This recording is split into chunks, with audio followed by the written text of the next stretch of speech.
Có những người đàn ông từng nghĩ rằng thứ khiến họ rung động là vẻ ngoài nổi bật, là những điều dễ nhìn thấy bằng mắt. Họ tin rằng chỉ cần chạm đến một tiêu chuẩn nào đó của cái đẹp là sẽ chạm đến sự thỏa mãn. Nhưng rồi thời gian dạy họ một điều rất khác. Có những người xuất hiện với vẻ ngoài khiến cả căn phòng phải ngoái nhìn, nhưng khi ở cạnh lại để lại cảm giác trống rỗng. Ngược lại, có những người chẳng cần quá nổi bật, nhưng lại khiến người ta nhớ đến mỗi tối trước khi ngủ, nhớ đến khi mệt mỏi, nhớ đến khi lòng chênh vênh nhất. Bởi thứ khiến đàn ông thật sự say mê không phải là điều khiến ánh mắt dừng lại vài giây, mà là điều khiến trái tim không thể quên suốt nhiều năm. Đến cuối cùng, người ta không nhớ mãi một vóc dáng, một vẻ đẹp hay một tiêu chuẩn nào đó. Người ta nhớ cảm giác được yêu thương, được thấu hiểu, được ở cạnh một người mà chỉ cần xuất hiện thôi cũng đủ khiến một ngày dài trở nên nhẹ nhõm hơn. Và đó mới là sự thỏa mãn sâu nhất, không nằm ở ánh nhìn, mà nằm ở cảm xúc. Trong cuộc sống, có những chủ đề dường như chưa bao giờ hết gây tò mò. Chỉ cần nhắc đến ngoại hình, sức hút giữa nam và nữ hay những tiêu chuẩn về vẻ đẹp, lập tức sẽ xuất hiện hàng trăm ý kiến khác nhau. Và trong số đó, một câu hỏi thường xuyên được đem ra bàn luận là liệu phụ nữ có vòng một ngoại cỡ có khiến đàn ông cảm thấy thỏa mãn hơn hay không? Nhiều người tin rằng một vóc dáng nổi bật sẽ tạo nên sức hấp dẫn đặc biệt. Có người cho rằng đó là biểu tượng của sự quyến rũ, nữ tính và cuốn hút. Nhưng cũng có người cho rằng tất cả chỉ là cảm giác nhất thời. Vậy sự thật nằm ở đâu? Từ rất lâu, con người đã có xu hướng chú ý đến ngoại hình. Đó là phản ứng tự nhiên của tâm lý. Khi gặp một người lần đầu tiên, chúng ta thường nhìn thấy diện mạo trước khi hiểu về tính cách. Một nụ cười, ánh mắt, dáng đi hay một đặc điểm nổi bật trên cơ thể đều có thể tạo nên ấn tượng. Và vì thế, nhiều người dễ nghĩ rằng ngoại hình chính là yếu tố quyết định tất cả. Nhưng cuộc sống hiếm khi đơn giản như vậy. Sức hút ban đầu và hạnh phúc lâu dài là hai câu chuyện hoàn toàn khác nhau. Một người có thể gây ấn tượng mạnh trong vài giây đầu tiên, nhưng để khiến người khác nhớ lâu, muốn gắn bó lâu dài và cảm thấy hạnh phúc khi ở cạnh lại là điều khác. Bởi con người không chỉ yêu bằng mắt, chúng ta còn yêu bằng cảm xúc, bằng sự quan tâm, bằng cách đối xử với nhau mỗi ngày. Nhiều người đàn ông thừa nhận rằng ngoại hình có thể tạo sự chú ý ban đầu. Điều đó không có gì sai cả.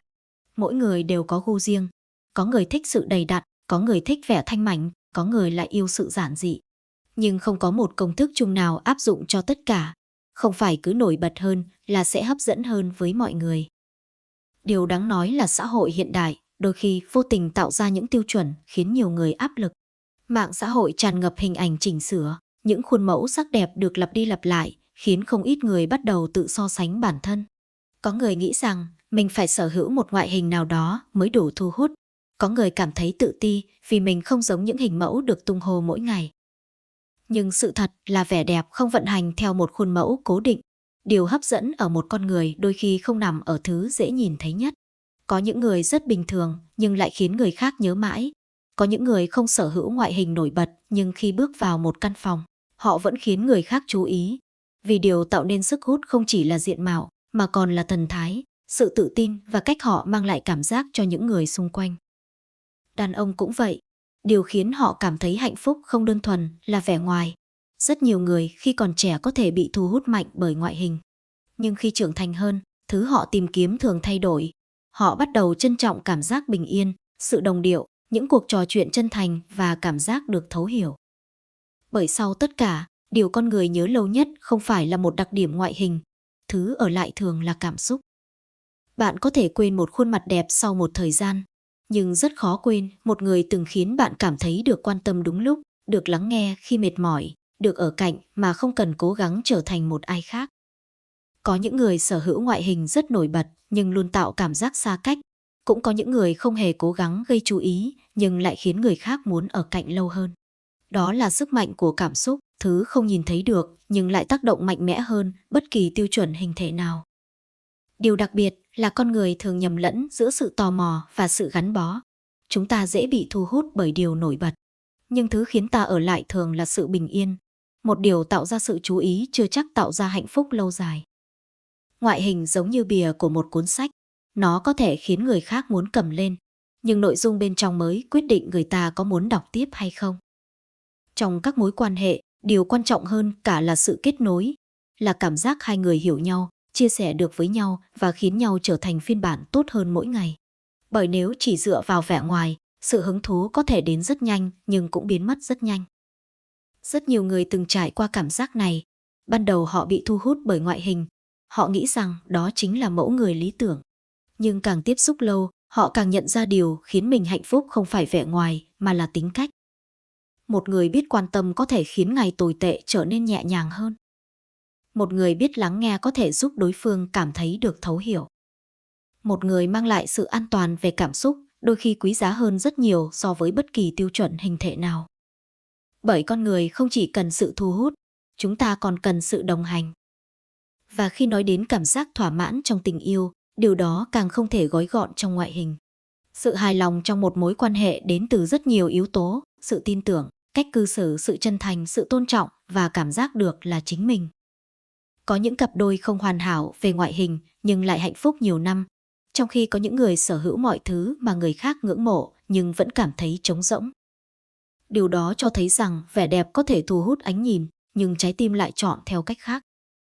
Một trong những điều đáng tiếc nhất là nhiều người dành quá nhiều thời gian để chạy theo những tiêu chuẩn do người khác tạo ra. Họ quên mất rằng sức hút lớn nhất chính là sự tự tin. Sự tự tin không phải là nghĩ mình hoàn hảo. Sự tự tin là chấp nhận bản thân. Là biết mình có điểm mạnh và điểm chưa hoàn hảo nhưng vẫn yêu quý chính mình. Và điều kỳ lạ là những người thật sự tự tin thường tỏa ra sức hút rất khác. Họ không cần cố gây chú ý, họ không cần trở thành ai khác, nhưng họ vẫn khiến người khác bị thu hút bởi nguồn năng lượng họ mang lại. Con người hấp dẫn nhất không phải là người đẹp nhất, mà là người khiến người khác cảm thấy dễ chịu nhất khi ở cạnh. Và có lẽ sau tất cả những cuộc tranh luận kéo dài về ngoại hình, về tiêu chuẩn cái đẹp, về điều gì khiến một người trở nên hấp dẫn trong mắt người khác giới, chúng ta rồi sẽ nhận ra một điều rất đáng suy ngẫm, thứ giữ chân con người lâu nhất chưa bao giờ chỉ là vẻ bề ngoài. Ngoại hình có thể tạo ra ấn tượng đầu tiên, có thể khiến ai đó ngoái nhìn trong vài giây ngắn ngủi, nhưng cảm xúc mới là thứ quyết định một người sẽ ở lại vài tháng, vài năm hay cả một quãng đời. Bởi thời gian có thể làm thay đổi rất nhiều thứ. Nhan sắc rồi sẽ khác đi, tuổi trẻ rồi sẽ qua đi, những điều từng khiến người ta say mê bằng ánh mắt có thể dần trở nên quen thuộc. Nhưng sự quan tâm chân thành, cảm giác được thấu hiểu, được tôn trọng và được bình yên khi ở cạnh một người thì lại là điều càng lâu càng trở nên quý giá. Có những người bước vào cuộc đời ta bằng sự thu hút rất mạnh, nhưng rồi lại rời đi rất nhanh. Cũng có những người ban đầu chẳng quá nổi bật, nhưng càng ở cạnh càng khiến ta không muốn rời xa. Vì cuối cùng, điều con người tìm kiếm không chỉ là sự hấp dẫn bên ngoài, mà còn là cảm giác được kết nối thật sự. Một người khiến bạn vui khi mệt mỏi, khiến bạn có thể là chính mình mà không cần cố gắng, khiến bạn cảm thấy được yêu thương và trân trọng đôi khi giá trị hơn bất kỳ tiêu chuẩn ngoại hình nào. Vậy nên thay vì quá bận tâm rằng mình có giống một hình mẫu nào đó hay không, có đạt một tiêu chuẩn nào đó hay không, hãy nhớ rằng mỗi người đều có nét đẹp riêng. Và sức hút lớn nhất của một con người không nằm ở việc giống ai, mà nằm ở việc họ sống thật với chính mình, biết yêu thương bản thân và lan tỏa những cảm xúc tích cực đến người khác. Vì suy cho cùng, người ta có thể bị thu hút bởi ánh nhìn, nhưng lại ở lại vì trái tim. Nếu bạn thấy câu chuyện này đáng suy ngẫm, hãy để lại ý kiến của mình ở phần bình luận. Theo bạn, điều gì mới thật sự tạo nên sức hút lâu dài của một con người, ngoại hình hay cảm xúc? Và đừng quên nhấn thích, đăng ký kênh và bật chuông thông báo để cùng nhau chia sẻ thêm nhiều câu chuyện về tâm lý, cuộc sống và những góc nhìn thú vị mỗi ngày. Biết đâu một suy nghĩ của bạn hôm nay lại chạm đến rất nhiều người khác.